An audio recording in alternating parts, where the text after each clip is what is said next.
a world pandemic is also evident. It'll kill people. It's the first time I've been involved with a protest.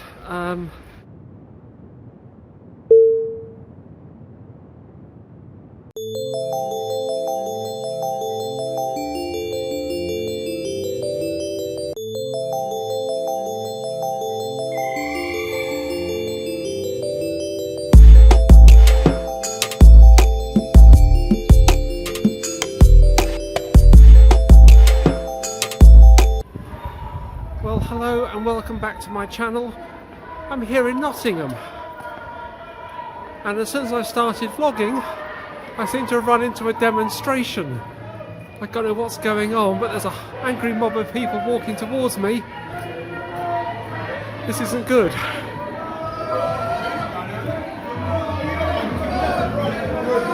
Yes, yeah, there's loads of people shot there.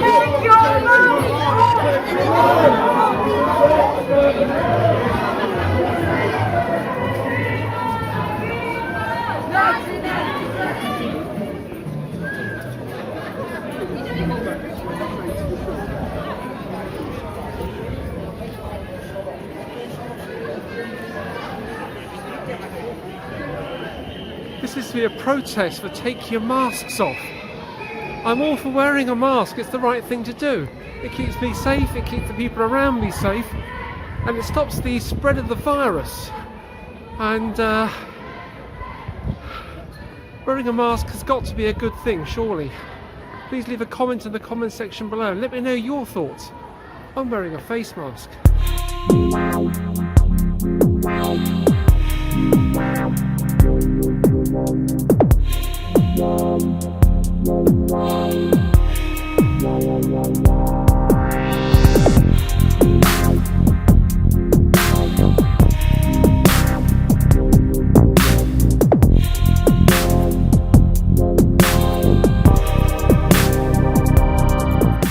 I seem to have caught up with these protesters again. I really don't think that protesting against wearing a face mask and giving out false information about face masks reducing oxygen level to the blood is quite the way to go about it. I'm sure these people are probably protesting for the wrong reasons, maybe joining a protest for the sake of joining a protest, but let's follow them and see what we're going. Peter's Facebook group for any future demos like this.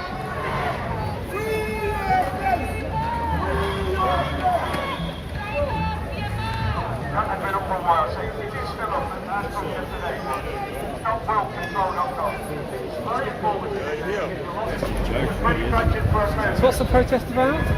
We're taking our freedom back in Nottingham today. We've been invited to a few protests around the country, and we've decided to do it in Nottingham because we sort of got to the point where we just couldn't take it anymore, isolated in our own houses, and we're taken to the streets. So is this about wearing a face mask or about... It's about numerous things really, but we feel that it's an infringement on our human rights to be dictated to, and yeah, we're choosing to say no and not comply to the government's guidelines of their mandatory guidelines of restricting our lives and our movements, seeing our families, and yeah, that's why we're here, standing our ground. Freelance journalist, so we're trying to get some airtime somewhere.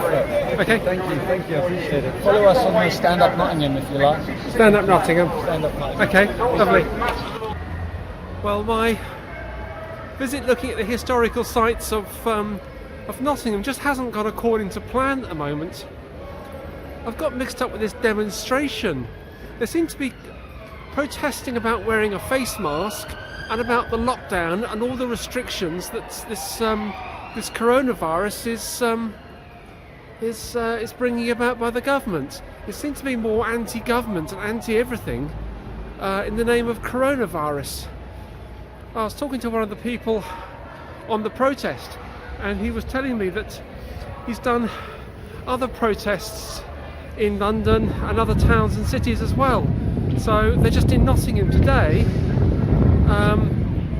making their point known. But it seems very strange that they're talking nonsense.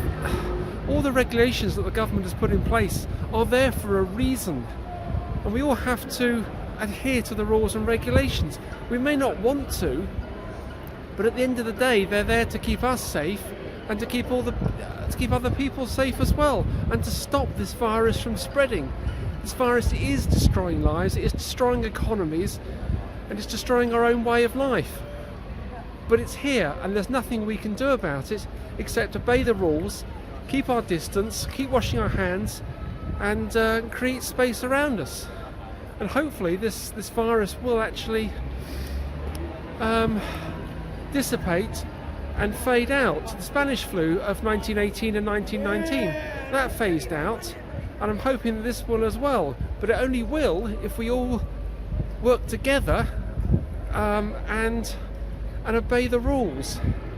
But it's very sad to see a demonstration against what's here to keep us safe.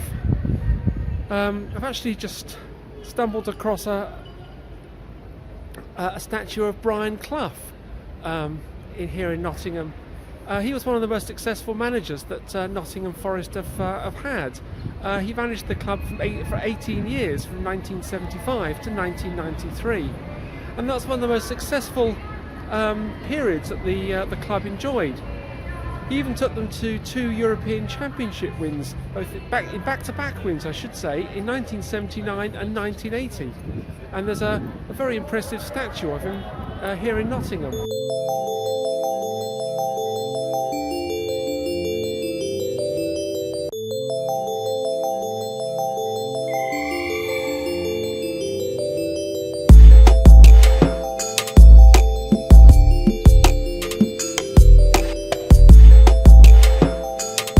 First time I've been involved with a protest.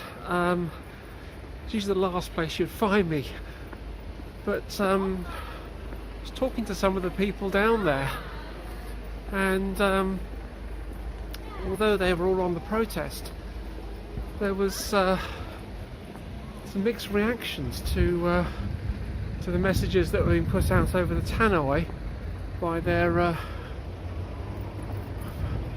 so-called spokesperson. But this seems to be a peaceful bunch anyway, but they really don't agree with the subject matter that they were protesting about. But there we go. I came here to look at the history of Nottingham and some of the tourist attractions and the architecture, to have a walk around, and ended up getting caught in this protest. But let's have a walk around over here and just see what we can find.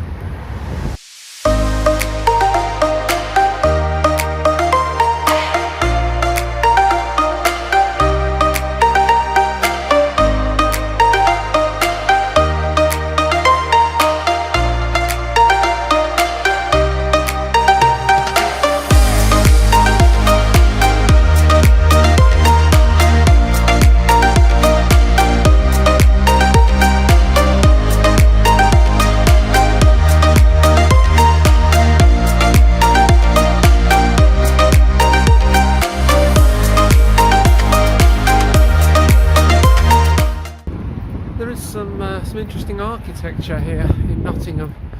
It's quite a fantastic city, really. Quite different to the origins of Nottingham, because the first recorded settlement here was in the 6th century, and it was a settlement called Nottingham. Now, ham is an old English term, an old Saxon term for a settlement, and it translates as settlement of the people of Snot.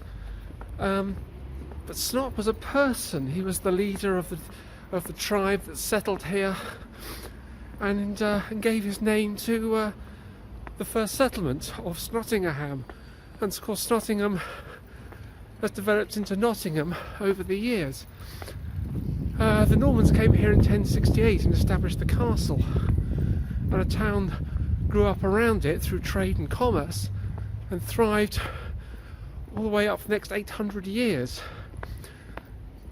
the town of Nottingham received its city status on the 18th of June 1897. It's part of Queen Victoria's Diamond Jubilee celebrations that the order was signed by the then Prime Minister, the Marquis of Salisbury. Since then, the city of Nottingham has boasted several universities, 2 football teams, and a thriving modern centre of commerce.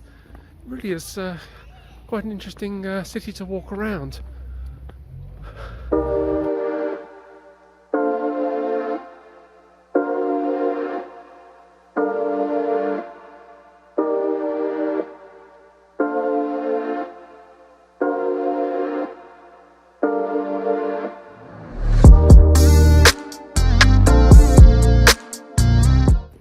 I came to Nottingham to have a look around primarily for the architecture and the history, but also to look at the emptiness of the city centre. Normally on a Sunday just a few weeks before Christmas, the city centre would be a hive of activity, with shops and shoppers going about their business. But all the shops are closed, which is a shame. And I'm just wondering what the fallout from all this lockdown is going to have on the city of Nottingham. We've still got another 10 days, 2 weeks or so of the lockdown, but will the businesses recover? Will they still be viable in the new year? I so hope so, and I hope that other towns and cities around the country whose shops are also closed also find a way to trade through Christmas and come out at the other end still viable.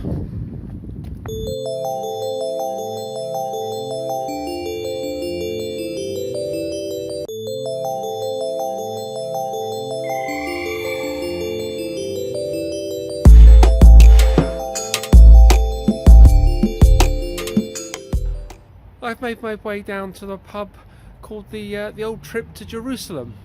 Probably Nottingham's oldest pub, and it dates from the year 1189, which was the same year that Richard I became King of England. However, it may be Nottingham's oldest pub, but it's certainly not England's oldest pub. And that accolade goes to Ye Old Fighting Cocks in St Albans, the old Roman town of Verulamium. That pub can actually trace its roots back to the year 793, which is quite a long way back indeed, if those numbers are to be believed. But it certainly is Britain's oldest pub, and that's in the Guinness Book of Records. It's also a pub that I know quite well. I spent many a happy time in there a long time ago, but this is where I end the vlog here, outside the Old Trip to Jerusalem pub. I hope you've enjoyed this rather unusual video.